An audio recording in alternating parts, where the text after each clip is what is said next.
അല്ലാഹു അവർക്ക് കൊടുത്ത ശിക്ഷ എന്തെന്നറിയോ?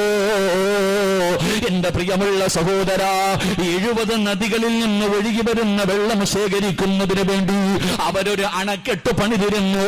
അവരല്ലാഹുവിനെ മറന്നു കളഞ്ഞപ്പോ ആ അണക്കെട്ട് പൊട്ടിച്ചു കളഞ്ഞിട്ട് അല്ലാഹു ആ നാട് മുഴുവനും നശിപ്പിച്ചു കളയുന്നു. അല്ലാഹു ആ നാട് മുഴുവനും നശിപ്പിച്ചു കളഞ്ഞു എന്ന് പരിശുദ്ധമായ ഖുർആൻ പറയുമ്പോ ഇന്നും ആ നാടുണ്ട് സഹോദരാ. അല്ലാഹുവിന്റെ സർവ്വ അനുഗ്രഹങ്ങളും കൊണ്ട് നിറച്ച, ഒരുപാട് അനുഗ്രഹങ്ങൾ കൊടുത്ത ആ നാടിന്റെ ഇന്നത്തെ അവസ്ഥ എന്തെന്നറിയുമോ?